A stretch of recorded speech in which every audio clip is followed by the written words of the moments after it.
Oke, assalamualaikum warahmatullahi wabarakatuh. Selamat malam subscriber Suarto Tabuan. Selamat malam dan waalaikumsalam warahmatullahi Ya, malam ini bertemu lagi dengan Torang di Musisi Podcast ya. Musisi dengan Utat Giring Koginta dan kita Zumi Pakutungan. Ya. Di malam Torang kedatangan tamu yang istimewa kalau menurut kita. Juga istimewa.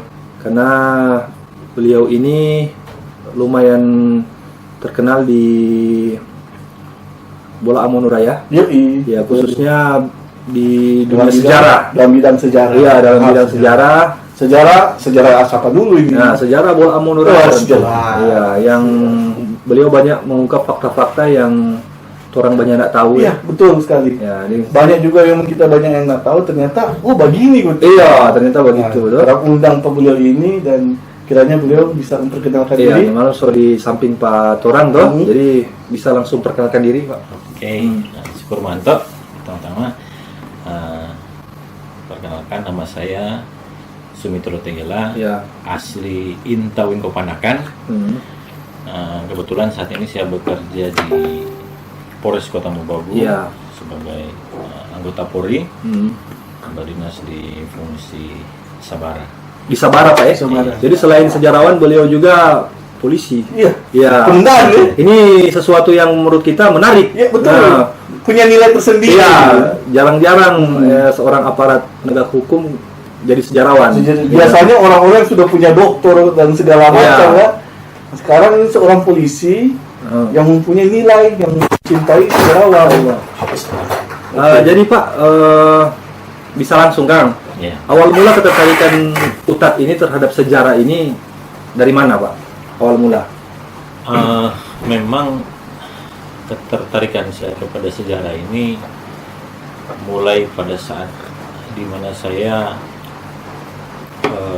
selesai sekolah SMA pada saat itu, kemudian bertugas di Polres Bolmong saat itu, Polres Bolmong, ya. Polres Bolmong.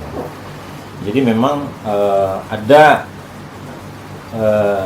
suatu peristiwa di mana pada saat itu memang saya sempat jadi ajudan di Ilongko. Bupati dulu ya? Dan pada saat itu memang, tapi saya waktu itu tugas di ibunya Marlina. Bupati Bunda Pembaharu ya? Ya. Oh, ibunya, iya. Terus di situ kita banyak bercerita, cerita tentang sejarah. Banyak kita menggali tentang adat, budaya, tetapi memang ada sesuatu hal yang menjadi tanya di hati saya tentang apa dan bagaimana tentang peradaban dari leluhur. Iya, betul. Iya. Itu jadi tanya.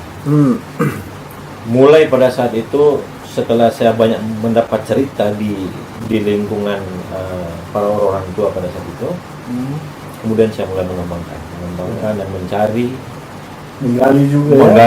ya. Memang mungkin pada saat itu banyak orang yang agak heran saya. Iya. Polisi kok. Iya. Paham. Tetapi memang saya pada saat mulai memburu berbagai data dari sejarahnya bola Mongodo ini, saya katakan memang hilang. Hilang. Ya. Saya katakan hilang karena banyak referensi sejarah yang justru banyak tidak digunakan. Iya. Entah mungkin mereka tidak ketahui, para peneliti sejarah. Maka konsep-konsep yang saya lakukan ya juga seperti konsep polisi. Investigasi. Si Adi Demen Babi. Siapa, di mana, bagaimana, bila mana. Itu yang saya coba. Tetapi di saat saya menggunakan konsep itu, alhamdulillah banyak sekali referensi yang bisa ditemukan. Iya. Dan itu banyak membuka tentang tabir sejarah tentang Iya. Jadi kita melihat Utat ini kan membuat satu grup Facebook ya.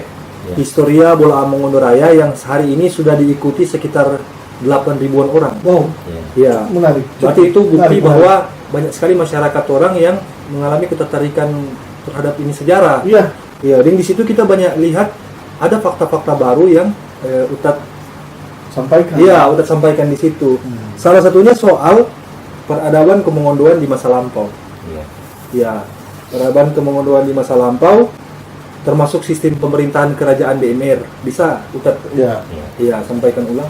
Jadi memang selama ini dan bukan cuma kita di Bola Mongondo, Ini memang mayoritas di Indonesia seperti itu.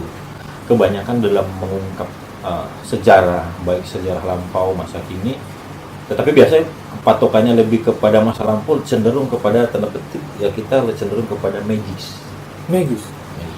Ya memang itulah kebiasaan orang Melayu seperti itu. Bola Mungu ini kan masuk dalam rumpun Melayu sebenarnya. Mistik maksudnya. Jadi banyak literatur, kemudian ada budaya di dalam budaya Mongondo di masa lalu, Moki Uman. Moki Uman Itu adalah kebiasaan para orang tua mencerita. Baik dalam bentuk dongeng kah, baik dalam bentuk fakta yang diceritakan. Saya khawatirnya justru jangan-jangan ada beberapa rangkaian sejarah yang sebenarnya kemudian cerita-cerita itu kemudian mengalami distorsi, bukan? Mengalami distorsi. Siap. Mengalami distorsi. Jadi coba saya masuk kepada cerita lampau tentang sejarah leluhurnya Mongondo ini. Contoh bercerita tentang Bogani. Bogani. Di saat saya bercerita, mayoritas orang Mongondo, di saat saya bercerita tentang Bogani, yang muncul di dalam pikiran pertama itu bercerita Bogani, orang tinggi. Bogani 15 meter, satu kali balumpa 7 gunung dia lewat. Kita juga begitu. Fakta kita bisa terima. Sedangkan metode orang bercerita itu bercerita di abad ke-16, bercerita di abad 17, bercerita ke-18, bahkan hari ini kita selalu bercerita tentang itu, mitologi itu. Sehingga fakta yang terjadi pada kita buka abad ke-16, orang-orang Eropa datang ke Nusantara, sudah menavigasi kapal, ya kan? Sudah membuat perencanaan, sudah bisa menulis, ya. Tetapi kenapa kita membawa ini? Mitos ini. Nah, kembali lagi kepada yang tadi kita bilang bahwa memang kategori orang Nusantara seperti itu, suka bertutur. Jangan sampai tidak ada pembedaan fase dalam mengungkap sejarah ini.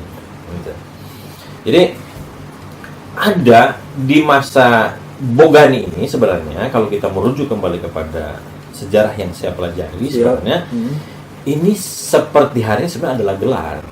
Bogani itu gelar. Cuma memang sistem pemerintahan Bolaang kuno yang di masa lalu, sistem kuno ini dia itu bahkan sebelum Masehi sudah ada. Sudah ada. Jangankan kita berbicara tentang Bogani, pada pastinya seluruh wilayah Maluku besar ini itu juga menggunakan Bogani. Orang Filipina menggunakan Bagani. Iya. Orang Mongondo mengenal mitologi Bogani. Di daerah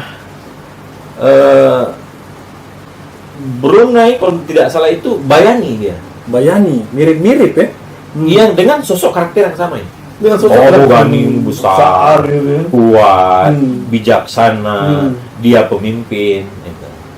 Dan ternyata di Bola Mongondo penggunaan Bogani ini terakhir ada di zaman Datu Loloda. Moko Agung. Karena dari data yang saya dapat termasuk dari catatan Blas Palonimo, itu beliau adalah seorang Fransiskan, jadi dia sama misionaris dari Katolik. Nah, mereka kan suka menulis. Iya, betul. Di situ dijelaskan bahwa memang si Yakobus ini sekolah di Manila. Jadi pada saat itu sebenarnya kita melihat peta perdagangan dunia. Jadi memang kadang-kala kita juga melihat sejarah, untuk mengungkap sejarah kita harus menggunakan parameter ekonomi. Orang Barat datang ke Indonesia bikin apa sebenarnya? Dagang, beli emas, beli rempah. Iya, betul. Ya kan? Jadi mereka datang melakukan kontrak-kontrak dengan para raja-raja yang ada di Nusantara, dan khususnya juga di Bola Mongondo juga melakukan kontrak. Kontrak. Jadi hubungan itu ada. Nah, Spanyol pada saat datang di Maluku besar itu dia jadikan Manila sebagai pusat. Manila. Makanya jangan heran kalau pertumbuhan dari sisi kita perhatikan dari sisi agama, orang Filipina cenderung ke Katolik. Karena basisnya itu ada di Manila oleh Spanyol, Fransiskan, Jesuit dari Spanyol itu. Gitu. Ada di Manila. Portugal itu membangun kekuatannya di Goa. Sulawesi Selatan. Nah, VOC ini pemain baru dia. Oh, itu baru. Itu di abad keberapa? Abad ke kalau di berbagai catatan juga saya dapat referensi memang masuknya VOC itu 1605 dia tiba di Ambon. Oh iya.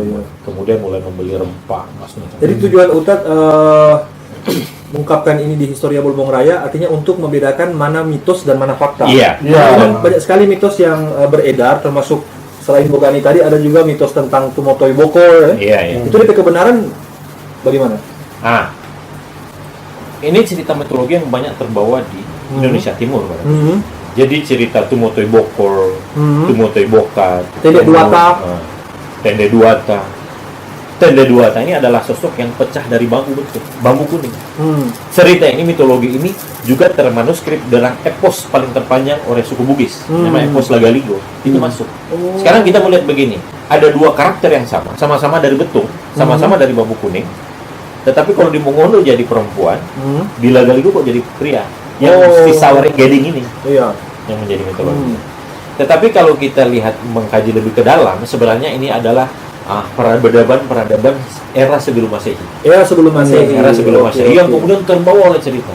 Contoh cerita di Bola Mongondo kuno, ada masa yang namanya Inompuan. Jadi setelah terjadi Inompuan ini terjadi masa banjir besar. Iya, banjir besar. Inompuan ini terdeskripsi dalam catatannya Duniberg pada saat dia menulis juga tentang sejarah. Duniberg itu siapa? Duniberg adalah salah satu tokoh misionaris yang datang ke Bola di zaman Netherlands ini, zaman Belanda. Ada yang saya sangat mengutip di situ, Inompuan setelah saya pelajari ternyata itu banjir bak. Coba kita tarik mundur ke belakang dalam zaman Kanadian, bukan? Iya. Zaman Kanadian. Dia masuk dalam fase itu. Nabi Nuh ya? Iya, Nabi Nuh. Terjadi banjir bak besar. Posisi dalam sejarah Bolbong itu kayaknya saya merunut. Jadi setelah terjadi Inompuan, air surut, makanya memang Lopak, Mongondo dan Dumoga ini kan dulu lautan. Dumoga itu kan Dumagat. Setelah air turun, kemudian mulailah membangun peradaban yang hancur lebur setelah bencana. Ini keren. Jadi sejarah-sejarah ini terbawa turun-temurun. Jadi Ustaz merasa ini keren, ini menarik kalau kita. Ustaz merasa sejarah peradaban kemongondoan itu muncul setelah banjir bah itu. Iya, dan dia ada kaitan dengan zaman kenabian di Nabi Nuh begitu. Ini keren. Dan contoh juga begini, saya banyak juga mengupas tentang budaya Mobon bahkan ada salah satu transkrip yang saya dapat langsung PDF-nya dari Leiden itu, saya buka, itu banyak di situ pada saat terjadi ritual Mobon di Motayo. Posisi kena trans itu dia akan mengungkapkan yang namanya masukan. Dia akan mengungkapkan yang cerita tentang Bangka. Jadi Bangka itu adalah perahu besar. Bangka itu adalah perahu besar. Bahtera. Iya, betul. Dan memang ujung-ujungnya juga saya juga suka menyanyikan, bukan cocokologi. Iya, bukan cocokologi. Secara tidak langsung saya suka memandangkan suatu penelitian Prof. Santos tentang keberadaan orang-orang Nusantara. Dan memang orang Nusantara itu peradabannya peradaban kayu. Iya, peradaban kayu. Kita juga pernah baca itu. Peradaban kayu. Iya, kita pernah baca. Transfer antar pulau, kita menuju pulau-pulau yang ini berspesifikasi di Nusantara ini adalah nenek moyang kita peradabannya dari perahu, peradaban kayu. Makanya jangan coba kita lihat mayoritas yang ada di Nusantara itu kenapa rumahnya rumah kayu, rumah panggung. Iya. Ada salah satu candi itu cuma ada di Jawa. Iya. Mungkin ya karena pengaruh dari India kuno. Kalau ini mengenai sumber data sejarah ini, Ustaz memperolehnya dari mana? Data primer, baik data primer maupun sekunder. Sumber data sebenarnya hari ini dengan adanya ada juga kan agak nyinyir sih ke sejarawan Google lah atau apa. Iya, Google. Tapi sebenarnya dunia hari sudah canggih. Kita bisa mendapatkan berbagai macam referensi, berbagai data, termasuk dalam data Bola Mongondo itu banyak sekali ternyata data-data yang ada di luar. Di luar negeri maksudnya? Di luar negeri. Iya. Di luar negeri itu kan banyak museum-museum hari ini yang sudah bisa online gitu mas. Universitas-universitas terkemuka juga mereka hari ini sudah menggunakan sistem online dan kita bisa download, bisa dapatkan bentuk PDF-nya. Contoh di University of Oxford Inggris. Salah satu universitas terkemuka dunia. Loh, ternyata sejarahnya Bolbong ada di sana ada. Ada ya? Kontrak para raja itu semuanya ada di sana. Ada di situ. Ada di sana. Dia bisa diakses secara online ya? Bisa. Tapi bahasanya bahasa luar. Iya, bisa. Nanti biasanya kita untuk mencari referensi kita menggunakan kata-kata kunci. Siap. Jadi kalau mungkin kita cari Bolaan Mongondo ya kita tidak datanya mungkin yang ada di periode ini 18, 19, 20. Jadi Ustaz menerjemahkan ulang ke bahasa Torang. Iya, yang lampau, karena penulisan-tulisan itu kan kita coba cari kayak kata kunci Boelang and Mongondo. Boelang and Mongondo, iya. Arsipnya kan itu ada. Oh ini, buka lagi. Mengenai sistem pemerintahan kerajaan BMR, itu ada nggak di sana? Ada. Itu boleh ceritakan yang hasil dari. Iya, jadi sistem pemerintahan Bolang. Sambungannya dari tadi bahwa ada masa kepunuan. Jadi ada masa kepunuan. Sistem masa kepunuan ini sistem pemerintahannya ya memang masih tradisional, sistem tradisional. Sudah Masehi atau? Sudah. Dia punuh itu terakhir abad ke-16. Kepunuhan. Sudah Masehi, sudah Masehi. Ya. Nah, zaman kepunuhan terakhir di Bolang Mongondo itu bertahan di abad ke-16, terakhir Punuh Tadohe. Punuh Tadohe terakhir. Iya, dari Punuh Tadohe kemudian lahirlah seorang anak Datu yang dikenal Datu Loloda Mokoago. Datu Mokoago, iya. Datu Loloda Mokoago.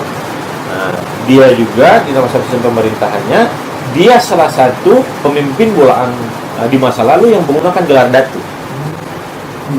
Gelar Datu. Jadi ini menarik sebenarnya. Sangat menarik. Saya juga bangga dan bersyukur karena apa? Pemimpin kita tidak pernah menggunakan Datu itu. Mengungkap konsep sejarah Nusantara ini. Di saat ada menggunakan Datu, di saat dia ada menggunakan Sultan, berarti konsep penyatuannya di dalam zona arus Malaka di masa lalu kuat. Iya. Kuat. Coba lihat hari ini Brunei Darussalam masih pakai dato. Siap. Ya kan? Ya. Solo masih pakai dato. Betul. Tidore, Ternate, Makassar pakai Sultan. Iya. Kita pakai dato. Dan ternyata orang juga pakai Datu. Iya. Ini indikasinya bahwa kerajaan Bolang Mongondo itu tidak stuck dong hanya di Bolang sendiri.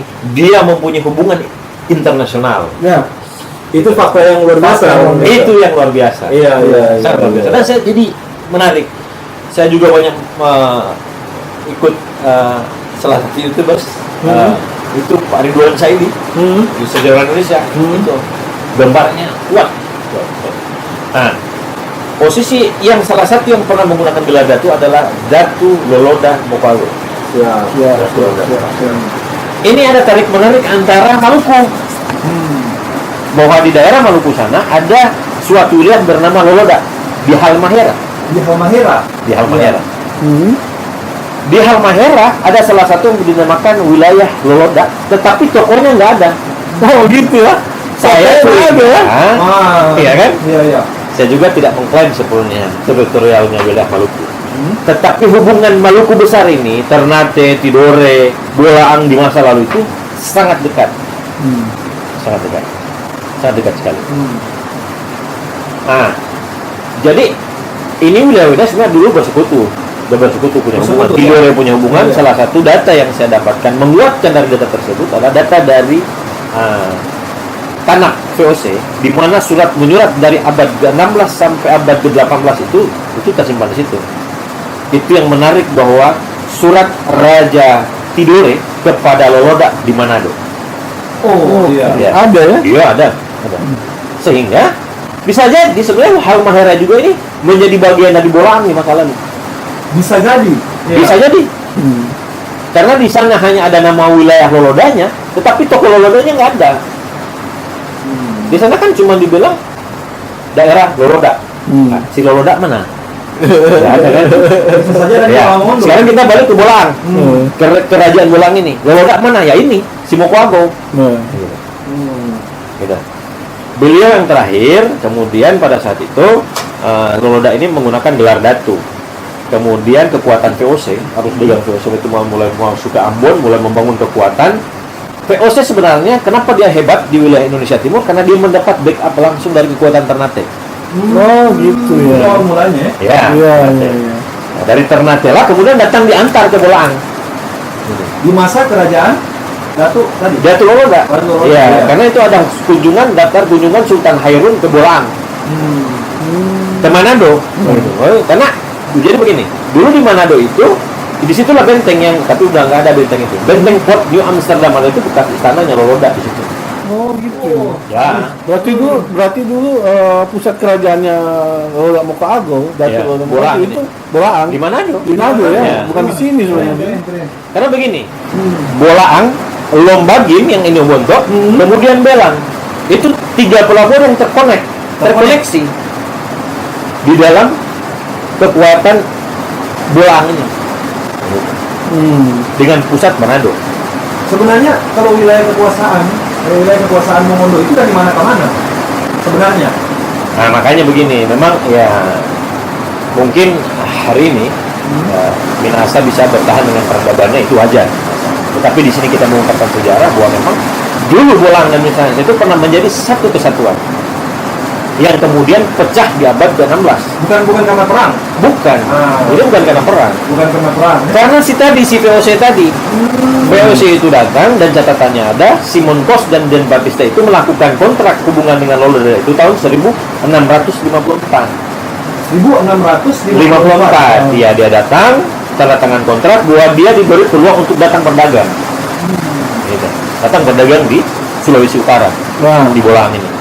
Dia mendapat tiket untuk bisa dagang. Orang di sini. Jadi 1654 dia mulai lakukan kontrak. Nah, sudah. Setelah Lolanda meninggal dunia di tahun 1696, kemudian digantikan oleh Yakubus Manopo. Raja Yakubus Manopo. Ya. Setelah Yakubus ganti jadi raja, kontrak diperpanjang. Kontrak yang tadi itu, Kontrak diperpanjang buat mereka masih tetap punya hak eksklusif untuk berdagang di wilayah zona Sulawesi Utara. Nah, mereka ini VOC ya? Iya, VOC. Posisi di Yakubus Manopo ini memang pada saat itu VOC sudah mendapat tempat di Bolaang. Oh, gitu. Ya, dia juga sudah masuk ke dalam sistem. Makanya setelah Lolanda meninggal digantikan Yakubus Manopo. Mulai disitulah Bolaang kemudian menggunakan gelar King, Raja. Di situ Ya, itu bedanya. Oh, itu bedanya. Datu ada pengaruh kekuatan Malaka Melayu. Sebelumnya kan Puno. Iya, Puno. Puno. Puno, ya. Masuk ke dalam di Yakubus Manopo sudah menjadi raja. King, ya. King. Nah, disinilah kiblat sistem pemerintahan Bolaang ikut gaya sistem pemerintahan Eropa. Ya kan? Coba kita lihat sampai hari ini, sampai detik ini Belanda masih menggunakan sistem monarki. Ya, kerajaan. Betul. Inggris masih menggunakan monarki. Kita kayaknya ikut berkiblat ke sana. Maka setelah Yakubus Manopo merunut sampai sekitar 254 tahun kerajaan Bolaang. Berapa tahun? 254 sampai dengan tahun 1950 kita menggunakan sistem monarki. Berapa tahun? Ya. 254 sejak tahun 1696 Sampai 1000 berapa tadi? 1950 terakhir. Sama. Ya. Mana gitu? Bolaang Mongondo ini kan kerajaan Swapraja Bolaang Mongondo itu masuk ke dalam negara kesatuan Republik Indonesia itu tahun 1 Agustus 1950. 1950 baru Raja 1 Juli menyerahkan kekuasaannya, 1 Agustus bergabung ke negara kesatuan itu. Itu tahun 1950. 50 ya. Tapi lama sekali orang sebagai ini kerajaan yang bisa dikatakan kuat. Ya. Nah, Nah, kemudian posisi di masa fase ini, VOC setelah mendapat tempat di dalam kerajaan Bolaang, posisi Minahasa dan Bolaang itu masih satu. Jadi sebenarnya begini, tidak ada rumus Bolaang itu menaklukkan Minahasa, tidak ada. Ini poin yang penting sekali. Bukan. Jadi rumusnya bukan Bolaang menaklukkan Minahasa. Dan orang Minahasa merasa terjajah oleh sejarah itu, bukan seperti itu. Karena buku yang orang baca selama ini kan begitu. Tidak ada. Jadi tidak benar ya. Tidak benar. Nah, disitulah kita dapatkan dari salah satu isi kontrak yang hari ini berada di University of Oxford, Inggris, di mana pada saat itu memang petinggi-petinggi pemimpin yang hari ini yang dikatakan Minahasa ini, karena di Minahasa itu kita lihat dulu, di sana terbagi dalam 9 sub-etnik. Tomsoa, Pusakan, semua tertahan, Bantik, Tolor, Bantik masuk banyak. juga? Itu ada 9 sub-etnik. Bantik masuk? Ya, Bantik masuk juga. Yang masuk sub pada saat itu sebenarnya kayak kalau kita melihat dari 3 tokoh ini. 3 tokoh ini sebenarnya dia juga bagian dari pemerintah kerajaan Bolang pada saat itu. 3 hop deh hukum ini. Lontoh, Supit, dan Paat. Lontoh, Supit, dan Paat. Ya. Mereka ini hop deh hukumnya Bolang. Nah, pada saat kunjungan Robertus Pat Gubernur VOC datang ke Sulawesi Utara, ke Manado pada saat itu, dan kemudian pada saat itu 3 walak ini yang kemudian menyatakan lepas dari Bolang. Betul. Ya kan? Kemudian masuk ke dalam zona VOC ini. Jadi Bolang pada saat itu mungkin itu pada saat itu situasi politis, situasi politik yang pada saat itu berkembang, sehingga akhirnya blok 3 dulu ini, 3 hop hukum ini yang kemudian mengatakan dia masuk ke dalam blok zona VOC, tidak mau ikut lagi pemerintahan Bolang. Gitu. Jadi terpisahnya mulai di situ. Berarti ada pengaruh dari VOC ya? Iya, pengaruh. Karena dikatakan pada saat itu Robert datang waktu itu dia banyak gerilya jalan dan mulai. Sehingga secara struktur ya kita masuk lagi kepada poin di mana VOC memang gaung politiknya begitu. Divide et impera. Iya, bisa Pecah. belah. Ya. Jadi kekuatan besar itu harus dipecah-pecah. Gitu. Betul. Jadi Bolang itu tidak pernah datang, orang minasana pada dengar apa, enggak ada. Itu sejarah palsu yang itu. Mengenai sejarah VOC masuk di Indonesia, berarti alasan kan yang sekolah tahu selama ini di buku sejarah, alasan rempah-rempah. Ya. Tapi ada juga yang kita baca Pak Bupati Postingan, berapa punya alasan lain selain rempah-rempah, Ya. yakni Ya Mas, Bulawan. Jadi siap. makanya sebenarnya begini, emas ini dari zaman sebelum Masehi, dari zaman leluhurnya umat manusia udah jadi barang berharga. Siap. Sekarang begini perbandingannya begini. Apa beda tambang yang diambil 1 gram 300 tahun lalu dan disimpan tetap masih utuh juga 1 gram sampai hari ini. Ya, Dan Anda mengumpulkan rempah, cengkeh, pala, udah busuk. Pasti. Makanya tema Barat itu adalah Gold, Glory, Gospel. Ya, betul. Ya kan? Sekarang apa kita mau rubah? Iya. Gold, clove, cengkeh, Gospel. Berijinya di mana? Nggak ada kan? Iya. Jadi sebenarnya alasan mereka datang itu Emas sebenarnya. kekayaan alam. Emas dan juga ya memang rempah juga penting. Iya. Penting untuk mendongkrak kebutuhan konsumsi rempah dunia. Itu juga. Ya, pertama Nusantara kaya dari mineral, tambang, kemudian juga tanah subur. Itu yang mempengaruhi orang-orang Eropa datang ke Indonesia. Kemudian di posisi tadi Politik tadi VOC tadi ya. setelah mulai pisah itu ada kontraknya. Ada kontrak. Ada kontrak tertulis dan diakui secara hukum internasional. Diakui secara hukum internasional. Itu bahkan sudah pernah dibahas oleh pakar hukum internasional yang di Universitas Leiden. Bahkan ahli saya sempat baca di situ. Ini VOC ini dikatakan bahwa ingin membangun negara di dalam negara. Ya. Iya, salah satu tokoh ahli hukum di Oxford dia menulis catatannya begitu. Bahwa kontrak ini adalah sengaja untuk membangun kekuatan negara di dalam negara. Dan benar bahwa Bolang dan Minahasa pisah. Iya, siap. Kemudian setelah Yakubus Manopo meninggal, pergerakan VOC belum terlalu kuat lah. Dia masih bertahan di seputaran Manado karena Manado itu jadi zona ekonomi. Jadi begitu. Jadi coba lihat di seluruh Indonesia. Di mana ada Belanda pasti di situ zona ekonomi. Dan pasti di situ wilayah pelabuhan. Iya. Pasti Karena itu perusahaan dagang. Jadi mentah lagi persoalan lagi-lagi kan sampai dengan hari ini rumus perang di seluruh dunia itu cuma persoalan sumber daya. Sumber daya, betul. Nah, mau pergi perang Pak Minahasa cuma lantaran kita jago. Logikanya kan cuma orang perang itu karena sumber daya. Ada keuntungan. Apa keuntungan? Ngapain kita mau pergi perang Pak Minahasa kalau kita mau cuma makan puji? Kan nggak ada untungnya. Iya. Tapi fakta tentang perang itu kan tidak terjadi antara Bolong. Tidak ada. Nanti saya akan jelaskan urutannya di situ. Iya. Setelah Yakubus Manopo meninggal, kemudian digantikan oleh Salomon Manopo. Siap. Kenapa Salomon Manopo itu diasingkan ke Afrika Selatan? Kenapa? Jadi kan tadi kan begitu. Kenapa? Iya. 3 raja Bolang itu diasingkan ke Afrika Selatan. Salomon Manopo di Cape Town, Eugenius Manopo di Robben Island, dan Christopher Manopo di Robben Island. Betul. Yang luar biasanya menulis sejarah Bolang itu bukan sejarawan orang Indonesia, sejarawan orang Afrika. Bukunya terbitan tahun 1768, ditulis orang sejarah Afrika yang melihat langsung kondisi Eugenius Manopo, namanya Harriet Deacon. Harriet Deacon. Iya, bukunya itu ada bukunya. Nah, kenapa Raja-Raja Bolang ini diasingkan? Kenapa? Ya. Ya kan jadi tanya, kenapa diasingkan? Ternyata persoalan kontrak tadi, bahwa si Salomon tidak mau lagi memperpanjang kontraknya VOC. Dan juga ribut. Sebagian yang sekarang hari ini jadi walak, termasuk Bantik, termasuk Tonsia juga kan nggak usah perpanjang nih kontraknya. Karena itu orang cuma banyak jual murah pada orang. Orang kan monopoli. Akhirnya orang jadi kaya. Orang cuma mau kerja kok bayar jual murah pada orang. Gitu. Nah, di dalam kronik terjadi pengasingannya Salomon itu memang persoalannya adalah dia menolak kontrak. Jadi karena dia menolak kontrak, diundanglah dia oleh Kesultanan Ternate. Berangkatlah dia ke Ternate. Sesampainya di Ternate kemudian didaulat bahwa dia wajib mempertahankan kontrak. Tetapi dia bersikeras, maka dituduhlah dia melanggar hukum tadi.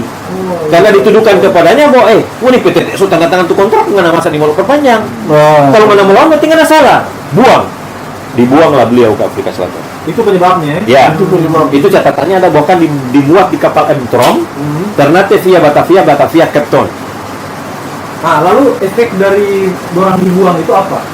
Nah, setelah efeknya dibuang, ribut di Bolang. Ada satu data yang saya temukan termanuskrip bahwa Sahada Iambat ini si Damopoli. Ya. Kemudian Salman Makalalat. Ini panglima kerajaan nih dua ini. Ngancam VOC kalau si Salomon nggak dipulangkan, keluar VOC. Kita kehantam. Maka dipenuhi itu. Dijemput lagi si Salomon ke Afrika Selatan, pulang ke Manado. Kemudian VOC mungkin menawarkan, mungkin saya cuma meraba-raba saja situasi pada saat itu. Jangan-jangan begini VOC, udah pajaknya kita naikkan. Karena secara kontrak itu memang VOC itu bayar pajak ke Bolang setiap tahun. Ya. Jadi bisa saja dinaikkan pajaknya supaya nggak ribut. Jadi dinaikkan pajak yang nggak ribut, diikat dengan kontrak baru. Oke. Diikat lagi dengan kontrak baru bahwa tidak usah permasalahkan. Nah, amanlah VOC. Aman, harus dagang, emas, beli. Karena begini memang, pembangunan base pusat VOC di Manado, di Ternate, persoalan di Ternate bahwa Belanda kekurangan sumber daya. Di Ternate tidurnya kan tidak ada beras. Iya, beras. Cuman sagu. Iya, sagu. Nah, beras itu ada di Sulawesi Utara banyak. Nah, jadi Manado itu dijadikan pusat ekonomi VOC juga untuk menyuplai kekuatan di wilayah-wilayahnya. Iya. Nah, si Salomon ini akhirnya pulang. Kemudian pada saat dia meninggal, Egenus yang ganti. Egenus Manopo ini. Si Egenus juga sama. Dia tolak lagi. Diundang ke Ternate juga kan sama. Dia menolak, tidak mau perpanjang kontrak. Sama, iya. Ya, dia mau menolak kontrak. Akhirnya beliau juga diasingkan ke Batavia. Persoalannya juga sama. Persoalan dia mau menolak kontrak. Nah, disitulah posisi kita bisa akan lihat. Di mana begini. Masuknya banyak orang-orang Minahasa pada saat itu nggak mau lagi dengar sama VOC karena mereka juga udah susah. Kan monopolinya ini luar biasa. Kita ngirim kayu, kita kerja ini gini. Tapi kesejahteraan tidak ada. Mereka juga melawan. Nah, banyak akhirnya kembali back ke Bolaan karena pada saat itu terjadi kontrak. Pusat pemerintahan itu mundur. Mundur ke Amurang dulu, kemudian mundur ke Bolaan. Mundur ke Bolaan. Nah, pada saat juga Bolaan dilapis. Yang mundur itu luas wilayah juga, enggak? Iya, karena mundur. Nah, ada yang mungkin saya kelewatan tadi di posisi Salomon tadi, VOC meminta wilayah eksklusif dengan batas Boigar Kontak Buyat itu ke sana ke arah timur itu menjadi wilayah eksklusifnya VOC. Itu wilayah Takura. Iya. Jadi sebenarnya kalau kita buka perang, bukan. Jadi kalau kita bukan karena kawin, bukan. itu tidak. Iya, itu ada. Iya, mitos itu. Nah, bukan persoalan kawin. Boigar Kontak Buyat ke sana itu menjadi wilayah eksklusifnya VOC. Kemudian dibangun 3 pos VOC. Pos Boigar, pos Kontak. Makanya begini. Coba kalau utat-utat mau ke Tompakso, ada tuh kampung Toraut. Ya, Toraut. Mongondo sama itu. Itu kampung Mongondo itu. Toraut itu. Di sebelah Toraut ada Kuala. Itu tuh Kuala Pontak yang masuk di dalam kontrak tadi. Boigar Pontak Buyat. ke sisi timur kerajaan itu, Bolaang itu menjadi hak eksklusifnya VOC. Nah, di masa Eugenius ini kacau ribut. Oh no, Eugenius nggak mau perpanjang. Orang Minahasa di sana juga Sodemon. Aduh, berat. Akhirnya banyak datang ke Bolaang, ikut sama si Eugenius. Eugenius kasihlah itu Mariri, Popo, mulai masuk ke kota Mobagu. Itu ternyata. Sekarang kalau ternyata Mongondo dan Minahasa pernah perang, saya juga pasti jamin tidak ada orang Minahasa di tanah Mongondo. Asli ya. Kalau kita berbicara egosentris. Tapi itu tidak ada dalam fakta sejarah. Gitu. Jadi awal mula pembagian tanah itu karena zona eksklusif. Zona eksklusif itu. Iya. Ayo orang tak pulang, tak kurang. Boigar Pontak Buyat. Sudah. Si Kristopel juga sama. Manopo. Iya, setelah Eugenius Eugenius tidak pulang. Tidak pulang dia ke Bolaang. Tidak pulang. Dia meninggal di Robben. Nah, makanya saya juga curiga ada salah satu wilayah di Pulau Robben Island itu yang namanya Eugenius Street. Karena di sana juga ada namanya Makassar Street. Karena kalau saya lihat posisi pengasingan, jangan-jangan si Eugenius satu kapal sama pengasingannya sama Syekh Yusuf Al-Makassari. Iya, Syekh Yusuf Al-Makassari. Karena sama-sama ke-17. Gitu. Sama-sama apa tadi? Di abad ke-17 Iya, pengasingan mereka. Abad 17 ya. Kristopel juga sama itu. Nah, terus sistem Bolaang pada saat itu makanya memang jadi begini. Kenapa ada perbedaan antara di Minahasa dan Bolaang? Termasuk dalam sisi pendidikannya. Ya kan? Kita coba buka situ. Iya. Di Manado itu sudah ada sekolah. Sekolah dibangun sudah dari zaman VOC. Di Manado. Kalau nggak salah, kalau buka lihat silsilah mungkin Don Bosco, itu bekas sekolah lampau itu. Yang kemudian sampai tertahan sampai hari ini. Nah, Bolaang memang tidak ada sekolah. Sempat ada, saya dapat data buat abad ke-18 sempat dibuka sekolah, tapi tidak terlalu berjalan bagus. Karena saya juga lihat, karena pengaruh juga ada konflik tadi di abad ke-17 tadi.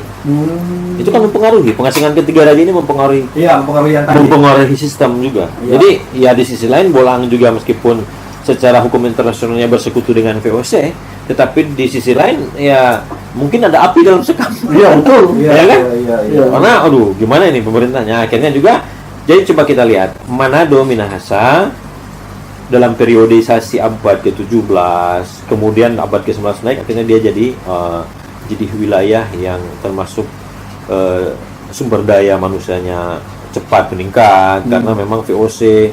Kemudian Belanda setelah VOC menganjurkan Belanda juga membangun pusat-pusat sekolah di Minahasa, maka juga ini menjadi perbandingan antara sumber daya di Minahasa dan di Bolaang. Berarti Minahasa juga tidak ada kerajaan kan pasti? Iya, memang di Minahasa itu tidak punya kerajaan karena Bolaang dan Minahasa itu dulu satu, begitu. Orang justru bergabungin orang. Iya. Itu fakta. Oke. Yang paling banyak menyebabkan persoalan di sejarah di Minahasa ini, bahwa kita tahu di Minahasa itu kan jadi pusatnya Belanda. Tondano itu ada sekolah Hofden School di sana, dan banyak data-data buku-buku yang kemudian jadi referensi di Minahasa bahwa seakan-akan Bolmong itu terlalu barbar kepada Minahasa. Padahal tidak pernah ada sejarah. Tidak ada. Tidak ada sejarah. Sekarang saya lihat kita buka teritorial. Orang Mongondo mau jajah Minahasa, mau jajah apa? Tidak ada sumber daya alam. Mongondo meluas. Iya betul. Iya. Sekarang pun udah kecil begini masih 54,5% dari total Sulawesi Utara. Iya kan? Mau ngapain dia di sana? Betul. Tapi kita tambah sedikit tema. Jadi ada juga sejarah ini pembakaran ini. Kemarin setelah itu kan? Itu periode sudah.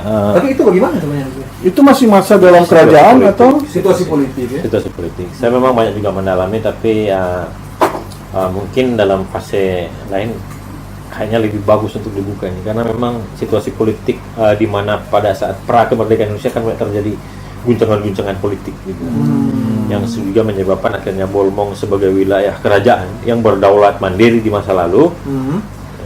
Bahkan kingdom itu kita pernah menyebut itu kingdom of apa tadi? Itu jadi makanya kita coba lihat di seluruh Indonesia. Di seluruh Indonesia ini ada wilayah.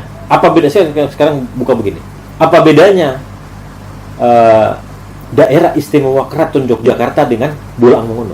Di mana bedanya? sekarang? Ya. Dulu. Sekarang atau dulu? Iya. Sekarang. Kita di saat kita berbicara kerajaan, Keraton Yogyakarta dan Bolang itu sama. Iya, dulu. Sama-sama sebagai sebuah negara. Iya, iya. Keren, iya. Kenapa menjadi daerah istimewa Keraton Yogyakarta? Karena itu adalah penggabungan penggabungan Swapraja Yogyakarta dan Pakualaman. Orang juga kan punya Swapraja. Menjadi daerah istimewa Yogyakarta. Iya, betul. Itu cuma 2 kerajaan gabung jadi daerah istimewa. 2 Swapraja. 2 Swapraja. Orang berapa Swapraja? 4. Nah, lebih banyak berarti. Lebih banyak tuh orang. Iya. Jadi, nah, di Indonesia ini di masa Netherlands ini juga dia udah tahu ini wilayah Swapraja, ini wilayah Neo Swapraja, dan ini wilayah grup Gemenschaft. Jadi begitu. Ada 3 ya? 3. Ada wilayah-wilayah di masa Netherlands ini kan dia bagi. Swapraja itu dia mandiri. Mandiri. Dia ngurus pemerintahannya, ya kan? Dia ngurus negaranya. Ya Bola Amongondo itu masuk Swapraja. Oke. Karena seluruh urusan kerjaan kita cuma hubungan dengan pihak Netherlands ini cuma sekutu gitu. Kamu perlu apa? Gini. Oh ya ini. Kamu perlu apa? Saya perlu ini. Gitu. Cuma hubungan diplomatik saja. Tetapi secara hukum internasional pihak Netherlands itu mengakui Swapraja Bola Amongondo itu juga suatu negara. Suatu negara? Iya, negara dong. Negara Mongondo. Bola Amongondo itu kerajaan karena begini, penggabungan 4 kerajaan itu terjadi di tahun 1901 di masa DC Manopo, kemudian diperkuat dengan Undang-Undang Stadblad nomor 256 tahun 1938 di mana pengakuan kedaulatan atas The Kingdom of Bola Amongondo. Jadi Bola Amongondo pada saat itu ada 4 Swapraja. Bolaang, jadi Bola Amongondo belum muncul pada saat itu. Bola Amongondo itu muncul setelah terjadi penggabungan ini. Bola Amongondo, Kaidipang, Bintauna, dan Bolang Uki. 4 Swapraja itu. 4 Swapraja ini. Ya. Kemudian pada saat menggabung, itu kita juga dapat cerita itu sama tadi. Cerita bahwa memang dulu sempat di sini itu dilakukan acara Mubakit Moroben. Ya, memang ada beberapa banyak versi yang beredar bahwa bagi sejarawan lain mengatakan Mubakit Moroben ini adalah di Tudupasi, tetapi kalau saya mendapat data langsung justru Mubakit Moroben ini penyatuan Swapraja ini karena dilakukan di Kota Mobagu. Jadi Kota Mobagu itu jadi pusatnya kerajaan Bola, ibu kotanya kerajaan Bola Amongondo itu jadi Kota Mobagu. Itu tahun berapa itu? Tahun 1931 kalau di Undang-Undang 1939. Tetapi di dalam sistem pemerintahan Hindia Belanda pada saat itu penggabungannya sudah mulai terjadi 1901. 1901 ya. 1901 kemudian Bola Amongondo itu dijadikan daerah Onderafdeling. Apa itu daerah Onderafdeling? Jadi kayak suatu daerah wilayah sendiri yang kemudian pihak Belanda dari Batavia mengutus satu orang petingginya yang bergelar controller. Controller ini yang kemudian turut serta menjaga kas keempat kerajaan. Oke. Dengan kas keuangan. Gitu, keuangan. Keuangannya ada di Kota Mobagu. Makanya coba lihat di Bintauna juga kan pernah ada sekolah zending. Di Bintauna, kemudian di Kota Bunan, di Pusian gitu. Karena juga Belanda taruh sekolah-sekolah. Dan itu bertahan sampai era Permesta. Ya, bertahan sampai era Permesta. Jadi terjadilah penggabungan ini jadi kerajaan federal, federasi statut. Federasi. Iya, strukturnya seperti apa, Ted? Ya, jadi semacam negara serikat. Di negara serikat, ya. Artinya bayangkan ya. Artinya sekarang kita tidak luar biasa. Belum punya raja punya konsep sudah luar biasa. Ada satu raja. Jadi konsepnya begini. 4 kerajaan Swapraja ini kemudian mereka membentuk dewan kerajaan. Iya, 4 ini yang pilih siapa yang jadi ketua. Nah, di saat seluruh pemilihan yang paling banyak jadi ketua dewan raja ini si Manopo. Dari klan Manopo. Yang lain ini jadi Jogugu. Jadi Perdana Menteri. Tetapi di wilayahnya masing-masing tidak menghapuskan bahwa dia juga raja. Jadi si Ramsuit Ponto. Makanya Ramsuit Ponto kan terakhirnya Jogugu ya. Perdana Menterinya kerajaan Bola Amongondo. Tetapi di wilayahnya di Kaidipang Besar dia adalah raja Kaidipang Besar. Tetapi di dalam kerajaan federasi statut ini dia Jogugunya di kerajaan Bola Amongondo. Di bawah di Perdana Menteri ya. Iya. Gitu. Kapita raja? Sama juga di Bolang Intang di Bolang Uki juga si Pak Gobel juga begitu. Van Gobel juga begitu, dia Jogugu. Tetapi di Bolang Uki dia raja. Iya, oke. Gitu. Kalau Kapita Raja apa Tar? Kapita raja ya, dia Pembantu di bawah. Pembantu di bawah. Ada di struktur Pak. Ada. Berarti strukturnya mungkin seperti apa? Bisa dijelaskan mulai dari raja utama, Raja utama. ya raja, Jogugu perdana Jogugu. menteri, kemudian turun di raja, Jogugu, Ada beberapa. Bobato, Bobato, Kapita Laut, Sangadi, hukum besar, hukum mayor, nah itu sudah masuk Iya, zona ada, Belanda ada. itu. Iya. Ya, saya pernah Historia Bolang Mondoraja di grup Facebook ada. ada. Iya, ada tinggal utat-utat. klik jo itu. Iya, search itu gabung di grup situ. Gabung, karena itu gabung di grup situ. Iya. Ya. Ya minum dulu Tat. Ya minum dulu. Ini kebetulan nih, tunggu rasanya. Apa beda ini? Oh, iya. Jadi mantap juga ada satu produk ya. Iya, jus lemon cuy. Iya, Dan satu ternyata produk homemade. homemade. Komik from Bolang Mongondo. Bolang Mongondo. Lemon cuy asli. Luar biasa lemon cuy ini hidup subur di Bolang Mongondo, banyak, stok banyak, dan ini mengandung vitamin C tinggi. Oh iya. Oke. Ini bisa didapatkan di mana Tat? Ada di Kopanakan ada. Di Kopandakan. Iya. Iya. Jadi di Bagaimana proses pembuatan ini, Tan? ini lemon cuy ambil. Hmm. Jadi ada ini, kalau ini memang bentuk jusnya. Oh, ini bentuk jusnya. Ya. Ini bentuk jusnya. Kulit asli, kemudian di Kulit yang dibuat. ya direbus, Hmm. direbus, kemudian dijadikan jus seperti ini. Kita dengar ini juga obat ya. Ya, vitamin C. Obat untuk penyakit yang selalu dimuat beberapa kali juga di TV nasional. Iya, Iya. Liputan soal ini. Wow, ini cukup hebat Lemon ini. cuy. Kalau halaman media sosial ada? Ada, Ya. ada. Di mana, Tan? Lemon cuy ada. Dalam Oh, media di sosial. FB ada. Di FB ada. Jadi Ada. FB nanti dia jadi sini, Iya. ya. Jadi di Iya. sini ada nanti di sini dia Wah, akan enak muncul. sih. Enak. Di sini DP apa? Halamannya. Nanti juga di situ semuanya ada di situ juga semua informasi ya tentang yang untuk Jadi, dimaksud. vitamin C juga kan DP fungsi meningkatkan imun tubuh. Ya, ini juga bagus tuh corona. ini. Pas di Ya. masa pandemi sekarang Pandemi mesti sekarang banyak bagus. konsumsi begini ya. Betul. Tat, kita mau balik ulang di ada juga istilah ini Ropain Mongondo itu yang balik di masa lampau sekarang gitu ya. Iya. Ropain Mongondo tadi mungkin yang empat raja tadi masuk. Iya, jadi munculnya Ropain Mongondo itu juga masuk dalam pada saat itu penamaan tentang kerajaan Bolang Mongondo. Jadi Bolang itu kan identitas tentang kerajaan kemaritiman. Kemaritiman. Kayak Dipang itu kan kerajaan maritim. Ya, betul. Ya. Kemudian kebetulan Bolang ini punya wilayah yang di Ropa Mongondo ini di jantung pusat semenanjung utara Sulawesi ini, di tengah pusat ini ada yang namanya Ropa Mongondo. Ropa ini. Mongondo.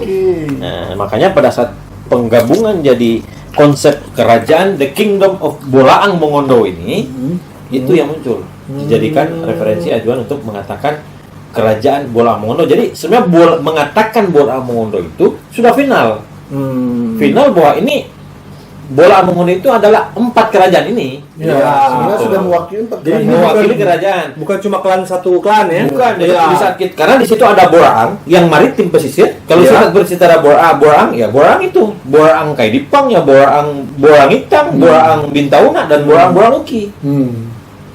Kemudian ada Mongondo, ya kan? Iya, Mongondo. Yang mewakili yang ada di semenanjung, di pusat induk ini. Kota Jadi, Mobagu. Iya, yang ada di Kota Mobagu. Itu sebenarnya berbicara Bolang Mongondo itu sudah final.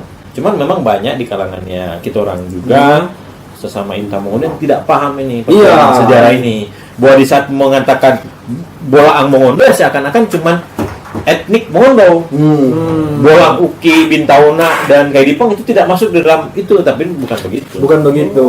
Jadi salah satu tujuan Tujuan. Utat mengkampanyekan kembali soal sejarah BMR agar masyarakat sekarang tahu soal itu ya. Ya. Soal itu dia dan dapat informasi lebih banyak kan. Ya, Soal memang itu. itu sangat penting sekali. Jadi memang pun pada saat terakhir tahun pada saat lepasnya kerajaan Bolang di tahun 1950 itu, ya kan, kemudian bergabung ke Negara Kesatuan Republik Indonesia,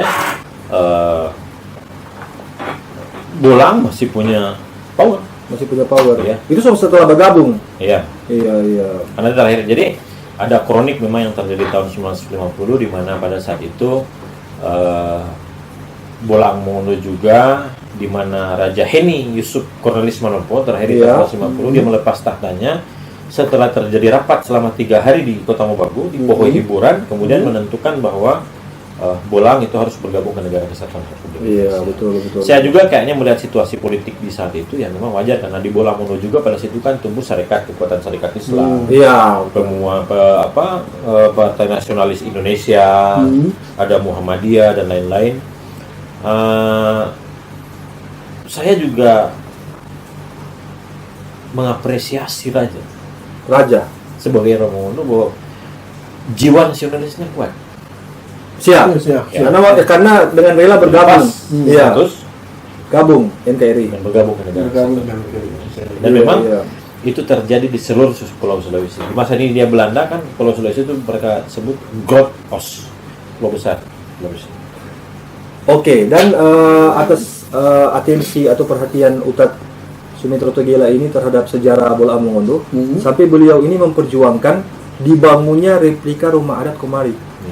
Nah, ini kita sempat baca di berita ini di wartabolmong.news. Nah, beliau bangun di mana di lokasi itu? Ada di Kopandakan.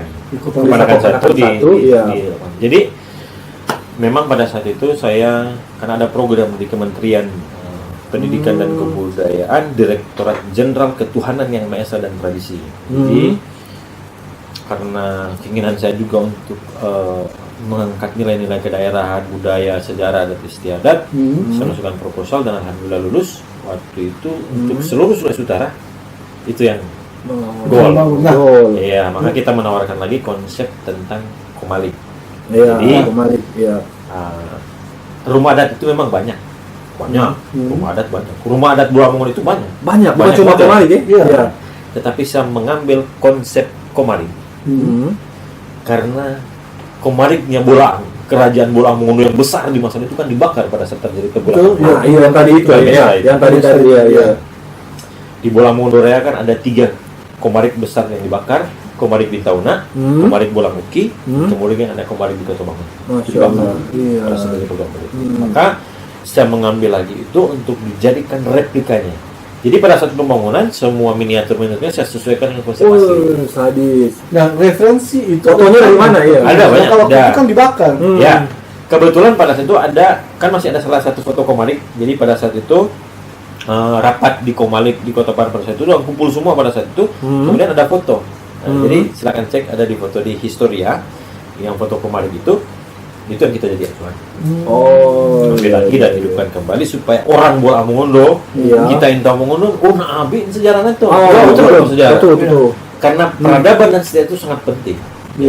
Kapan lagi Bolang Mongondo mau maju kalau nyenak mau tahu di sejarah? Betul. Menurut di dalam rumah Komalik itu ada apa di isi? Nah, jadi di Komalik itu kita taruh alat-alat orang dulu. Di situ juga ada. Memang sampai hari ini. Iya. Kemarin dari Domoga antar tombak, kemudian juga kita taruh tuh alat-alat dulu, orang tua dulu ada kabela, kemudian ada kuningan dulu, baru di dalam semua itu. Baju adat harus juga di dalam. Jadi museum ya sekarang. Museum. Jadi masyarakat bisa berkunjung secara bebas. Suka mau belajar sejarah di situ. Oh iya, itu orang kapan-kapan tuh pasti ada. Jadi di dalam juga wajib. Taruh foto-foto sejarah Borbong di masa lalu. Siap. Tentu DP tujuan yang tadi Kang. Tapi pemerintah support ya? Alhamdulillah. Support. Kemarin waktu peresmian, sebenarnya sih. Peresmian kapan, Pak? Ini di sini. Sekitar bulan November tahun lalu. Iya. 19. Iya. Baru berarti. Iya. Alhamdulillah waktu itu dibuka langsung wali kota sama Pak Wakil. Ibu Tatong sama Pak Neodo langsung. Iya. Itu bagus supaya orang melihat sejarah lah. Iya, orang melihat sejarah.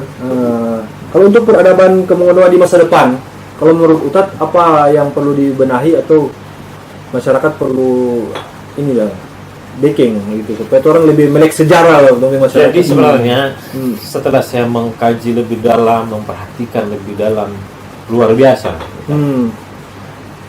Peradaban Bolang Mongondo itu dari semua lini ada. Dari semua lini, musik dan untuk membangun genre musik ke depan dengan punya karakter kemongonuan bisa. Iya, siap. Ya, Iya. pemerintahan kita punya rekam jejak pernah menjadi sebuah pemerintahan besar Siap. di Semenanjung Utara Sulawesi. Siap. Berbicara adat budaya, adat Mongondo itu sangat luar biasa. Jangankan berbicara hari ini tentang hak asasi manusia, berbicara tentang wanita, adat Mongondo itu mengangkat harkat derajat wanita. Ya, Contohnya kan? jadi kalau berbicara emansipasi wanita, Buka Mongondo sudah dari dulu, mengajarkan dari dulu itu. Cuma menyuarakan tentang itu ya. Iya, Betul. makanya kenapa ada adat mogama. Itu maksudnya. Iya, itu adalah bentuk pengkultusan, penghormatan terhadap Itu wanita. Iya. Banyak sekali referensi. Jadi sebenarnya tatapan kita untuk membangun peradaban ke depan, banyak negara-negara besar di dunia ini, banyak negara. Cina, kenapa dia bisa maju? Karena dia melihat sejarahnya. Siap. Penting sekali itu. Rusia, kenapa dia maju? Karena dia melihat sejarahnya, dia tahu induknya. Jangan sampai orang Buka Mongondo karena ketidakpahaman sejarah dan banyak berjibaku dengan sejarah-sejarah kontra buatan koloni. Keren. Siap. Iya. Kita yang merupakan. Oh, Kita orang baku ajar. Asli. Kita orang selalu berseberangan politik asli. tanpa pernah memikirkan generasi 20, 30 sampai 100 Ya, tahun siap. ke depan. Siap. Apapun Keren. yang terjadi tentang peradaban kita orang punya leluhur dulu, raja-raja yang sudah terlanjur diklaim sebagai feudalisme, saya hormati sebagai sebuah sejarah yang besar. Ya kan? 254 tahun itu bukan peradaban gampang. Hari ini kita baru 70 berapa tahun? 75 tahun. Iya, 75 tahun. Rasa-rasanya mau hancur. Bolaan 254 belum masa kepunuan, Bahkan dari lebih- sebelum Masehi. lebih tua dari NKRI ya? Peradaban itu tabuan. Iya, lebih tua. Tetapi kenapa kita yang katanya milenial, kecintaan terhadap Eropa itu tabuan itu kita taruh di mana? Siap. Nah, Anda lahir dari bumi ini dan kelak juga Anda juga akan kembali di bumi. kembali tuh. Itu. Jadi saya terus terang kalau mau berbicara kerugian dan lain-lain, saya harus online, saya memburu data di berbagai tempat, Militan ya. kontennya. Tapi saya tidak pernah berpikir rugi. Luar Karena biasa. saya cinta tentang. Dan saya juga berpikir tentang generasi saya. Iya. Iya, siap. Ya kan? Contoh salah satu ada seorang ahli linguistik dunia, Robert Blues juga mengatakan keprihatinannya, bayangkan. Ini seorang ahli linguistik dunia pernah menulis dalam suatu tabloid di salah satu ilmuwan dunia yang akan merasa tidak terima kalau bahasa Mongondo itu hilang dari peradaban. Siap. Bayangkan. Hari ini kita masuk ke University Amerika, ke pusat-pusat linguistik, cari bahasa Mongondo itu di seluruh referensi dunia. Ada ya? Ada. Tetapi kenapa kita orang tentang Mongondo saja sudah memilih remaja dan kesulitan? Iya. Betul. Jadi butuh. Iya, harus. Betul. Kita juga. Dia orang sebenarnya DP poin itu orang mesti bangga di orang. Artinya begini Iya. juga, akan kejadian hari ini kita yang nama Intan Buka Mongondo yang dari Buka Mongondo ini jangan berkecil hati. Siap. Jalan masih panjang, peradaban kita kuat di masa lalu, dan satu hal yang penting, kita orang Pemogoguyang dan leluhur ada kasih akan sumber daya alam yang luar biasa kaya, ya kan? Siap. Artinya begini, kita kadang-kadang pikir-pikirnya begini, hebat kita leluhur. Pada saat lah, seandainya ini Pulau Nusantara ini masih kosong, dan kita turun PTT ini dari dunia entah berantah, Iya. pandai dorang. Pandai Dia dorang. tahu Banarun, di sini ada emas, di sini kita buka kalahan. Iya. Kemudian menjadi ropa itu tabuan ya kan. Siap. Iya. Saya kalau kadang-kadang mikir logika yang gitu aja. Iya. Hebat kita leluhur. Hebat. Lembah yang luar biasa enak. Kita dulu kalau mau ke Jakarta dulu bingung di Jakarta. Tetapi pulang dari Jakarta masuk Selimandungan di dalam enak sekali DP suhu, ya. Coba di kota Sejuk, ya? sejuk luar biasa. Sejuk. Semua subur. Nah itu jadi Iya. alhamdulillah luar biasa. Alhamdulillah. Tinggal bagaimana supaya kita orang generasi Bola Amungun itu mampu mengambil peranan penting untuk menjaga ini. Iya, siap. Itu poinnya. Iya. Tetapi tanda petik, minta maaf, orang Mongondo itu tidak suku Ismail. Tidak ada feodal. Egosentris adalah Kalau soal feodal, orang Mongondo tidak ada yang bercerita ego. Toh? Coba taruh kira. Orang Minahasa ada di Mongondo. Orang Jawa ada di Mongondo. Bugis ada di Mongondo. Dan satu yang kita sangat luar biasa apresiasi tentang moto kemongondoan itu tidak ada yang mengenal diskriminasi. Moto Tompiaan, moto Tabian, moto Tanoban. Baku-baku ingat, baku-baku sayang, baku-baku baik. Ini tidak perlu mulia dengan agama. Yang penting anda datang di Mongondo mengenal hormat, ya toh, bangun betul-betul. Mongondo dididik dengan adat bawa adat. Luar biasa sebenarnya konsep-konsep ini yang hari ini mulai terkikis sebenarnya. Betul. Oke. Betul, luar biasa. Jadi itu intinya ya. Jadi itu intinya. Seperti kata founding father negara ini Soekarno ya, jas merah. Jangan pernah melupakan sejarah. Karena torang historikal yang kuat sekali, semoga torang peradaban masa depan juga kuat ya. Khususnya torang dan torang anak-anak cucu gitu lah. Boleh potong? Boleh. The founding father tadi yang mengatakan Jas merah jangan melupakan sejarah. Tunggu dulu, Bos. Orang Mongondo, beliau kan kawin dengan Buak Kartini Manopo. Iya, siap. Adalah DP Papa Mantu Anton Cornelis Manopo. Jadi kita dapat sumber langsung dari pihak keluarga. Buak Kartini dengan Soekarno ini udah kawin adat. Kawin adat? Ya, di sana bikin. Jadi Indomie acara adat gamanya. Kalau sudah berbicara adat gama, berarti Ki Soekarno opo didipu. Iya, Soekarno juga orang tua. Mantap. Karena begini. Makanya kenapa di bola Mongol itu dalam perkawinan ada yang namanya adat Mogama. Ente biar ada dari ujung dunia paling timur dan datang ke Tanah Totabuan akan dilakukan gelar adat Mogama. Mogama itu untuk mengatakan kepada halayak publik Inta Mongondo bahwa na ado ni boleh ke adik namin siya. Sina lima itu namin utuh mau balik komunin keluarga. Sekarang kalau mau Soekarno aja sebagai the founding father melakukan adat Mogama, telah melakukan otomatis secara hukum adat Soekarno juga yang tambah Mongondo. Luar biasa. Oke, jadi bagaimana? Kita sudah bisa bicara apa-apa. Kalau jujur, kita terkesima sekali. Iya, kita juga terkesima. Kita terbawa dengan yang betul. Kita sebagai seorang orang Mongondo itu jangan sampai hilang identitas. Siap, itu pasti. Ya, dan ini pada masa-masa milenial sekarang ini semulai. Tapi alhamdulillah dengan adanya tadi yang di Facebook tadi yang Utat Sodeken bisa ada 8.000 sekian. Ada 8.000 sekian. Itu artinya minat untuk kembali lagi mengenal budaya kita itu sudah sangat tinggi. Dan insya Allah akan berkembang terus menerus. Terus apa budgetnya seberapa jam? Saya 1 jam ini karena memang karena saya merasa ya, kita memang betul-betul ya. Oke.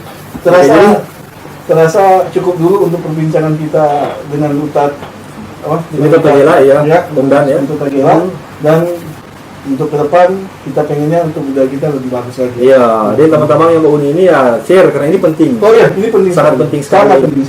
Pokoknya share sebanyak-banyaknya karena ini kita nggak pernah lihat sih ini begini. Ya. Tadi sekarang tentang sejarah dijelaskan untuk secara belak-belakan. Orang kalau mau panjang sekali mungkin sampai subuh tuh karena data ada semua yang lengkap sejarah 154 tahun kompres dari 1 jam. Iya, betul. Insya Allah kita akan bikin part lagi lah ke depan. Iya, part lagi ke depan. Terima kasih. Nanti tambah sedikit kalau memang ada unek-unek yang pemirsa ingin sampaikan, ketik di kolom komentar. Iya, di kolom komentar. Teman-teman itu akan bahas. Pasti kita akan bahas. Kita akan bahas. Siap. Oke, terima kasih Tat. Terima kasih untuk kehadirannya. Syukur Manto. Dan kita berakhir di 1, 2, 3, 4.